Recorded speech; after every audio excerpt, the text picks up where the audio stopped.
عزیز بھائیوں، ایک بات اپنے ذہن میں اچھی طرح بٹھا لیں اور لکھ لیں کہ زندگی میں جو کسی بندے کو کامیابی حاصل ہوتی ہے وہ رب تعالیٰ کی مدد سے حاصل ہوتی ہے۔ اگر رب تعالیٰ مددگار ہو تو پھر کوئی چیز بھی رستے میں رکاوٹ نہیں بنتی، اور اگر مالک کریم کو منظور نہ ہو تو انسان بہترین سیاستدان ہو، اچھا ایڈمنسٹریٹر ہو، اس کا ذہن بڑی وسعت رکھتا ہو، بڑی اچھی پلاننگ کرنا جانتا ہو، سارا کچھ ہو، تو بندہ ناکام ہو جاتا ہے۔ مسلمانوں کو جتنی کامیابیاں ملیں ان کا پس منظر صرف اتنا تھا کہ اللہ تبارک و تعالیٰ نے اپنے بندوں کی مدد فرمائی، اور اب تعالیٰ نے قرآن مجید میں اس حقیقت کا بیان کیا، فرمایا بل اللہ مولاکم، فرمایا بلکہ اللہ تمہارا مولا ہے، وَهُوَ خَيْرُ النَّاصِرِينَ، اور وہ بہترین مددگار ہے۔ وہ جو رب تمہارا مولا ہے وہ بہترین مددگار ہے، اور اگر وہ مدد کرے تمہاری، سورہ آل عمران میں آگے جا کے ارشاد فرمایا اگر اللہ مدد کرے تو پھر تم پر کوئی غالب نہیں آ سکتا، اور اگر وہ تمہاری مدد چھوڑ دے تو پھر کوئی تمہاری مدد کر سکتا، کوئی مدد نہیں کر سکتا۔ بدر کی جنگ بھی اور فتح مکہ بھی رمضان المبارک میں ہوا ہے۔ میں دونوں پر غور کر رہا تھا تو ایک نیا مضمون میرے ذہن میں آنے لگا۔ بدر کی جو جنگ ہے اس میں بھی ایک عجیب انقلاب آیا ہے کہ 313 نے 1000 سے مقابلہ کیا، اور جن 1000 سے مقابلہ کیا وہ اسلحے سے لیس تھے، اور یہ جو 313 ہیں ان کے پاس 6 زرہیں، 8 تلواریں، چند گھوڑے، لیکن اللہ نے کامیابی دی تو خود رب نے بیان کیا کس طرح دی، فرمایا وَلَقَدْ نَصَرَكُمُ اللَّهُ بِبَدْرٍ وَأَنْتُمْ أَذِلَّةٌ۔ وہ کامیابی اس طرح ملی ہے کہ رب نے تمہاری مدد کی تھی، تم تو کمزور تھے، اللہ نے بدر میں تمہاری مدد کی، تم جیت گئے۔ وَلَقَدْ نَصَرَكُمُ اللَّهُ بِبَدْرٍ وَأَنْتُمْ أَذِلَّةٌ، اللہ نے بدر میں تمہاری مدد کی، تم تو کمزور تھے۔ پھر فتح مکہ نصیب ہوئی تو اس میں بھی بہترین منصوبہ بندی نبی پاک علیہ السلام نے فرمائی، بہترین حکمت عملی حضور نے اپنائی، لیکن ہمیں جو اللہ رسول نے بات سمجھائی وہ کیا ہے؟ اذا جاء نصر اللہ والفتح، فرمایا جب اللہ کی مدد آئی اور فتح نصیب ہو گئی۔ یہ اللہ نے مدد فرمائی تمہاری، یہاں بھی فتح مکہ بھی اللہ کی مدد سے، جنگ بدر بھی اللہ کی مدد سے۔ وہ جو مدد ہے اللہ تعالیٰ کی، جب وہ ہم یہ کرتے ہیں کہ ہم اپنی ساری زندگی سیاست کی نظر کر دیں، ہماری سیاست صرف ملک میں نہیں ہوتی، ہماری سیاست خاندان میں بھی ہوتی ہے، ہم گھر کے اندر بھی سیاست کرتے ہیں، ہم کسی خاص طریقے سے لوگوں کو اپنے پیچھے چلانا چاہتے ہیں، ہم ایک خاص اسلوب اختیار کرتے ہیں کہ لوگ ہمارے پیچھے چلیں۔ اس کا نقصان ہمیں یہ ہوتا ہے کہ سیاست جو ہوتی ہے یہ شطرنج کے ہیر پھیر کی طرح ہوتی ہے، تو اس کے راز بڑی جلدی کھلنے لگ جاتے ہیں، پتہ چل جاتا ہے کہ بندہ مخلص نہیں تھا، سیاست کر رہا تھا، طریقے سلیقے سے اس نے جوڑ کے رکھا ہوا تھا۔ ہم ہر جگہ سیاست کے بل بوتے پر چیزوں کو لے کے چلنا چاہتے ہیں، سیاستیں ناکام ہو جاتی ہیں، سیانے لوگ فیل ہو جاتے ہیں، بچتا صرف وہی ہے جس کے پیچھے رب تعالیٰ کی مدد شامل حال ہوتی ہے۔ اپنی زندگی کے اندر ہم جو کچھ بھی کر رہے ہیں، جس شعبے سے بھی ہمارا تعلق ہے، آج ہم نے اس بات پہ غور کرنا ہے کہ پہلے تو یہ غور کر لیں کہ جو کام ہم کر رہے ہیں کیا وہ کام ایسا ہے کہ اس میں اللہ کی مدد ہمیں ملے گی؟ اگر آپ کوئی معاذ اللہ ناجائز کام کر رہے ہیں، فعل حرام کا ارتکاب کر رہے ہیں، تو اس میں تو مدد الہی آئے گی نہیں۔ پہلے تو یہ دیکھیں جو کر رہے ہیں وہ کام مدد الہی والا ہے، اور اگر اللہ تعالیٰ کی مدد والا وہ کام ہے پھر اس پر غور کریں کہ کیا ہم نے مالک سے مدد کا سوال کیا ہے، ہمیں مدد میسر آ رہی ہے۔ وہ میں نے بزرگوں سے ایک بات سنی تھی، وہ بڑی یاد رہ گئی۔ وہ فرمایا کرتے تھے قابلیت بھی بڑی چیز ہے لیکن قبولیت سب سے بڑی چیز ہے۔ قابل ہونا بھی بڑی بات ہے لیکن زیادہ بڑی بات یہ ہے کہ اس کی بارگاہ میں قبول بھی ہے کہ نہیں۔ اپنی زندگی میں اللہ کی مدد کی طرف بڑھیں، مالک کی مدد کا حصول اختیار کرنے کی کوشش کریں، اللہ کے ساتھ اپنے آپ کو جوڑیں۔ اگر اللہ کی مدد نصیب ہو، یہ جو ہم جتنا ڈرتے رہتے ہیں، سہمے رہتے ہیں، پریشان رہتے ہیں کوئی کیا کر دے گا، ہمارے ہاں نا ہر شعبے میں معاذ اللہ ایک مافیا ہے، الا ماشاءاللہ۔ وہ مافیا کہتا ہے میرے ساتھ ملو گے تو میں چلنے دوں گا، ورنہ میں نہیں چلنے دوں گا، مارکیٹ میں آ ہی نہیں سکتا فلانا بندہ، چونکہ یہاں ہمارا قبضہ ہے۔ اور میرے بھائی پھر بہت سارے لوگ جن کی نیتیں اور ارادے بڑے اچھے ہوتے ہیں شروع میں، وہ بھی اس مافیا کا شکار ہو جاتے ہیں اور ان کے رنگ میں رنگ جاتے ہیں۔ یاد رکھنا، کسی شخص کی بلیک میلنگ کا کبھی شکار نہ ہونا، کبھی کسی کی میٹھی اور مسجع مکفہ باتوں کا شکار نہ ہونا۔ کوئی کیا کر سکتا ہے اگر اللہ مددگار ہو تو؟ جس کو رب کریم اٹھانا چاہے اسے کوئی گرا سکتا ہے؟ ہم یہ ڈرے ڈرے سہمے سہمے پریشان فیصلہ کرنے کی طاقت نہیں، مجھے چلنا چاہیے کہ نہیں، اٹھنا چاہیے کہ نہیں، کرنا چاہیے، اٹھ باندھ کمر کیوں ڈرتا ہے؟ پھر دیکھ خدا کیا کرتا ہے۔ حضرت عبداللہ ابن عباس فرماتے ہیں میرے نبی پاک علیہ السلام نے میری تربیت فرمائی، حضور نے میری تربیت فرمائی، اور محبوب پاک علیہ السلام نے فرمایا عبداللہ یاد رکھنا، یہ نوجوان دوست میری بات لکھ لیں، پریشان لوگ میری بات لکھ لیں، جن کے پاس قوت فیصلہ نہیں وہ اس بات کو لکھ لیں۔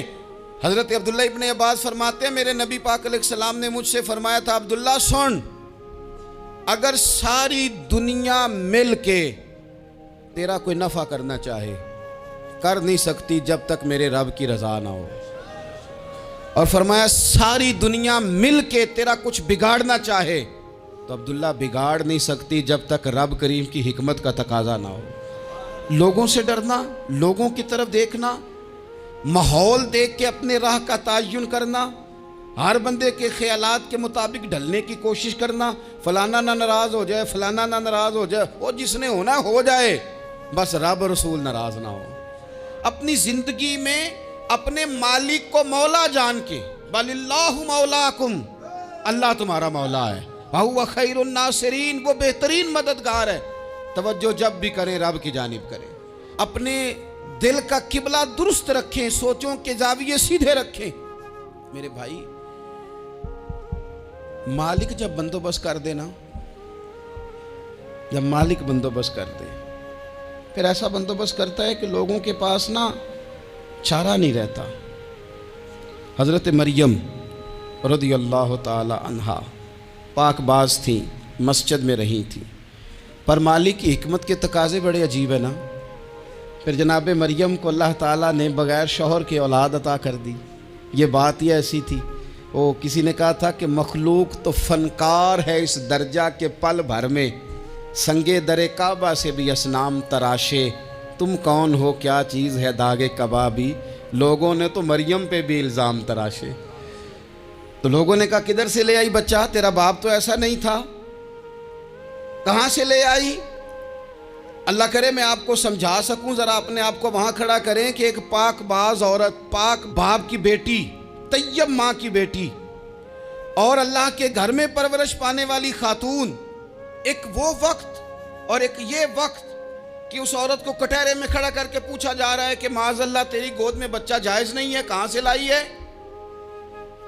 اب خود سے صفائیاں بندہ کتنی کو دے، کتنی کو وضاحتیں کرے۔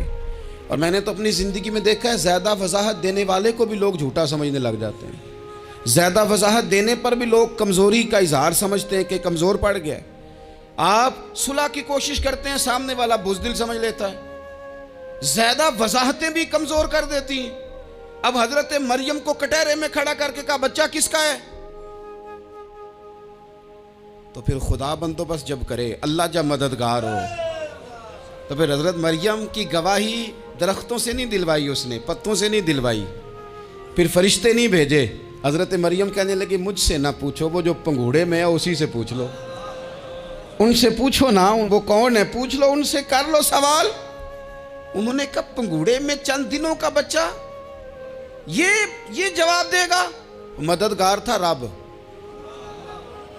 ان کی برات کا اعلان کرنا تھا مالک نے، اور جب مالک اعلان کر دے، جب مالک تیری صفائی دینا چاہے، جب مالک تجھے دنیا کے سامنے نکھارنا چاہے، تو پنگوڑے میں لیٹے حضرت عیسیٰ بول کے کہنے لگے انی عبداللہ آتانی الکتاب، فرمایا میں اللہ کا بندہ ہوں، رب نے مجھے کتاب عطا کر کے نبی بنا کے دنیا میں بھیجا ہے، میں اللہ کا بندہ ہوں، کتاب لے کے آیا ہوں، نبی بن کے آیا ہوں۔ پھر پنگوڑے سے اعلان ہو گیا، پھر بچہ بول پڑا۔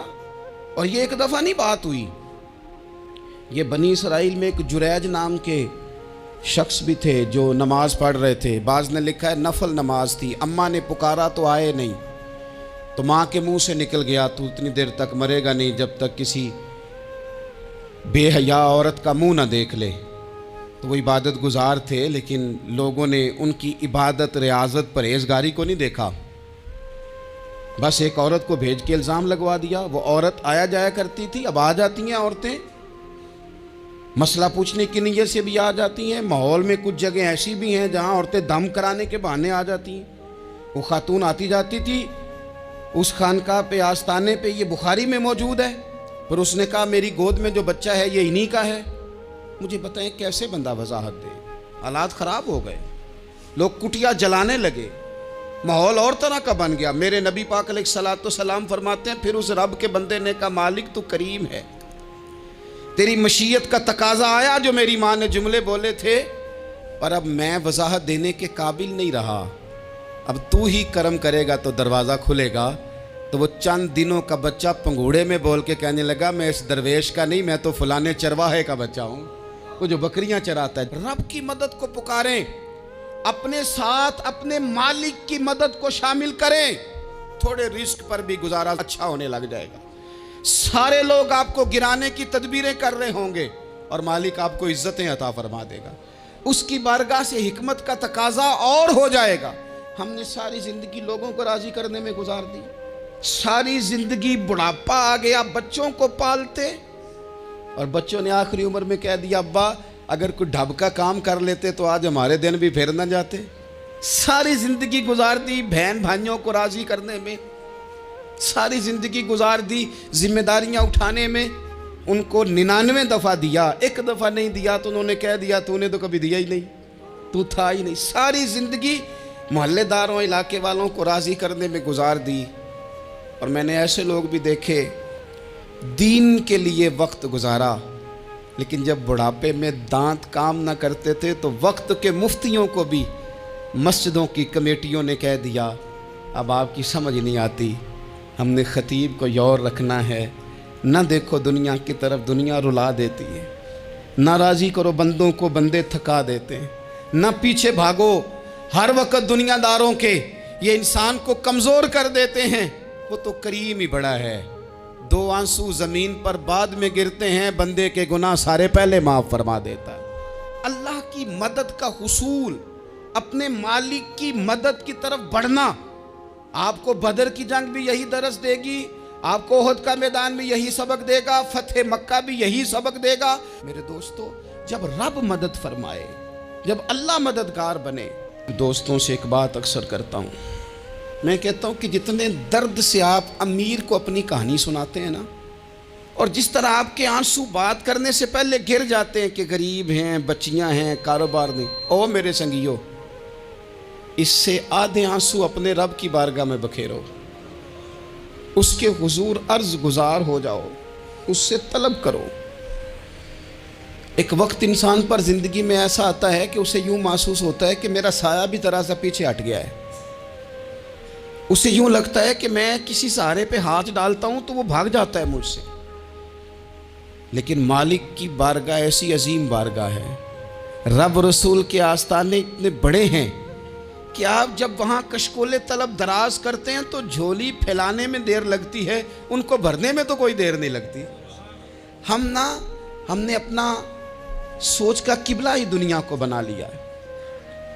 یہ جو اللہ والوں کی مدد ہے یہ تو اللہ ہی کی مدد ہے، لیکن یہ جو سیٹھوں کی طرف توجہ کرنا، نوابوں کی طرف توجہ کرنا، دنیا داروں کی طرف توجہ کرنا، اور اپنا مزاج اس طرح کا بنا لینا، یارو گردن کو جھکا دیتا ہے خیرات کا پتھر، جہاں میں مانگنے والوں کے سر کبھی اونچے نہیں ہوتے۔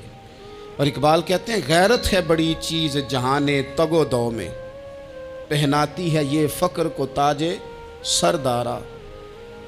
میں عرض کروں گا کہ اپنی آپ جب توجہ کا قبلہ اللہ رسول کو بنائیں گے تو رب فرماتے ہیں وَيَرْزُقْهُ مِنْ حَيْثُ لَا يَحْتَسِبُ، میں نہ تجھے وہاں سے رزق دوں گا جہاں سے کبھی تیرا گمان بھی نہیں گیا ہوگا، یہاں سے بھی مل سکتا ہے، تو نے سوچا بھی نہیں ہوگا۔ بخاری شریف میں حدیث ہے، حضرت جابر ابن عبداللہ فرماتے ہیں نبی پاک صلی اللہ علیہ وسلم نے 300 لوگوں کا ایک لشکر روانہ کیا، کسی مہم کے لیے، کسی جہاد کے لیے. حضرت ابو عبیدہ بن جراح رضی اللہ تعالیٰ عنہ امیر لشکر تھے. فرماتے ہیں غربت اتنی زیادہ تھی، بھوک اتنی زیادہ تھی کہ ایک ایک کھجور دن میں ایک وقت کھانے کو ملتی تھی، اور کچھ دن ایسے آئے کہ اب کھجور بھی نہیں مل رہی. فرماتے ہیں اتنی زیادہ بھوک لگی مجاہدین کو، 300 بندہ پتے کھا کے گزارا ہونے لگے. یہ بخاری میں موجود ہے. آپ فرماتے ہیں کہ دریا کے کنارے ہمارا پڑاؤ تھا، ٹھہراؤ تھا. جب بھوک سے نڈھال ہو گئے نا، وَيَرْزُقْهُ مِنْ حَيْثُ لَا يَحْتَسِبُ، اللہ وہاں سے روزی دیتا ہے، گمان بھی نہیں ہوتا. فرماتے ہیں ایک مچھلی اللہ تعالیٰ نے دریا کے کنارے بھیجی. فرماتے ہیں وہ تھی تو مچھلی پر پہاڑ جتنی تھی. بخاری میں لفظ ہیں، حضرت جابر ابن عبداللہ رضی اللہ تعالیٰ عنہ فرماتے ہیں 300 آدمی 18 دن تک اس مچھلی کو کھاتے رہے، مچھلی ختم ہی نہیں ہوئی. مچھلیاں نہیں، مچھلی. کہتے ہیں 18 دن 300 بندہ کھاتا رہا، مچھلی ختم ہی نہیں ہوئی. اور فرماتے ہیں کہ اس کی ہڈی نکال کے، کانٹا کہیں گے آپ اپنی زبان میں، کہتے ہیں وہ نکال کے نا تو اس کو کھڑا کیا نا جب، تو اونٹ کجاوے سمیت اس کے بیچ سے گزر جاتا تھا. 2 اس کے کانٹے جوڑے. فرماتے ہیں وہ اس کا گوشت ہم کھاتے تھے اور اس کی چربی بطور تیل کے ہم جسموں پہ ملتے تھے. بیماروں کو اس سے سکون آتا تھا، تندرستی، شفا ہوتی تھی. فرماتے ہیں ہم کھایا بھی ہم نے، اور کچھ لے کے ہم مدینے بھی گئے، اور قربان جائیں نبی پاک نے بھی اس میں سے کھایا. ہم نے عرض کی حضور یہ معمہ کیا ہے، یہ ماجرا کیا ہے؟ تو محبوب نے فرمایا تمہارے پاس غذا نہیں تھی، رب نے تمہارے لیے بندوبست کیا ہے، اللہ نے تمہیں دیا ہے. مکان شروع کر لیا ایک صاحب نے، وہ مکان بنانے لگے. آپ وہ حساب لگا رہے ہیں، کہتے ہیں میرے پاس اتنے پیسے ہیں، اتنے میں نے فلانے دوست سے کہنا ہے اس نے دے دینے، اتنے فلانے رشتہ دار سے کہنا ہے اس نے دے دینے، اتنے فلانے سے کہنا ہے اس نے دے دینے. یہ ساری کاپی بنا کے مکان شروع کر لیا. جو روز کہتا تھا نا کوئی حکم ہو جاتے 10 سب سے پہلے اس کو کہا میاں پیسے چاہیے دین. وہ کہندا ہو کل ہی منڈا ٹوریا ہے، کدے تو پرسوں 10 داتے لب جانے سن. میں آپ کو اپنے تجربے کی بات بتا رہا ہوں. جن لوگوں کا خیال ہوتا ہے نا کہ آپ سٹارٹ کریں فلانا کام، ہم آپ کے ساتھ ہیں، اللہ کا ہی کوئی نظام ہے، وہ بالکل بھی نہیں ساتھ ہوتے. لیکن ایسا نہیں ہے کہ کوئی ساتھ نہیں ہوتا. اللہ تعالیٰ بڑے اسباب پیدا کرتا ہے، وہاں سے دیتا ہے جہاں سے گمان بھی. ہمارا یہ ذہن بن جاتا ہے ہم ساری اپنے حساب سے چلتے ہیں، اتنے رشتہ داروں سے، اتنے کون آپ کے ساتھ چلے گا، سوال ہی نہیں پیدا ہوتا. یہ سارے کام چھوڑ کے سب سے پہلے 2 رکعتیں پڑھو، اپنے رب کی بارگاہ میں، رسول کائنات کی بارگاہ میں گزارشات اور استغاثے پیش کرو، وہاں سے خیر طلب کرو. دنیا دار کیا دیں گے، کیا دے سکتے ہیں، کیا حیثیت ہوتی ہے کسی. اللہ کہتا ہے وہاں سے دوں گا. تو جو اللہ مال دے وہ لینا چاہیے کہ رشتہ داروں کا مال دیکھنا چاہیے؟ جو اللہ دے وہ لینا چاہیے کہ سیٹھوں نوابوں کی جیبیں دیکھنی چاہیے؟ جو اللہ دے وہ قبول کرنا چاہیے یا دیکھنا چاہیے کون سا آدمی کہاں پہنچ گیا؟ چھوڑو، اپنی مٹی پہ چلنے کا سلیقہ سیکھو. کسی کے سنگ مرمر پہ چلو گے تو پھسل جاؤ گے، پھسل جا. اس پر ایک اور بات عرض کر دوں، صحیح بخاری سے، مسلم سے ایک اور بات. کچھ چیزیں ایسی ہیں جن سے اللہ کی مدد آتی ہے، مدد ملتی ہے. ایک چیز ان میں سے ایسی ہے جس سے بہت مدد نازل ہوتی، وہ ہے کہ جب رب آپ کو دے نا تو پھر آپ بھی اس کے رستے میں دیں، پھر مدد آتی ہے، پھر اور آتا ہے. بخاری مسلم میں حدیث ہے، یہ زیادہ ہی توجہ طلب امر ہے، اس پر آپ غور کریں گے. حضرت ابو ہریرہ فرماتے ہیں کہ نبی پاک علیہ السلام نے فرمایا ایک شخص نے بادلوں کے اندر سے آواز سنی کہ فلاں آدمی کا کھیت اور باغ خشک ہو گیا ہے، وہاں برسو اور اس کے کھیت کو سیراب کرو. وہ بڑا حیران ہوا کہ بادل سے آواز آ رہی. پھر اس نے دیکھا کہ ایک پہاڑی پر بارش ہوئی، وہ بادل وہاں برسا، پھر نالیوں سے ہوتا ہوا پانی ایک طرف چلا. تو جس نے آواز سنی تھی، حضور بیان کر رہے ہیں، وہ بھی پیچھے پیچھے چلا کہ پانی کدھر جا رہا ہے. اس نے جا کے دیکھا کہ ایک مقام پہ ایک باغ کو وہ پانی لگ رہا ہے اور ایک آدمی وہ پانی لگا رہا ہے. اس نے اس سے پوچھا تیرا نام کیا ہے؟ اس نے کہا کیوں؟ کہنے لگا بتا نا. اس نے نام بتایا تو کہنے لگا یہی تو وہ نام ہے جو میں نے بادلوں کے اندر سے سنا ہے کہ فلاں کے کھیت کو پانی دے دو.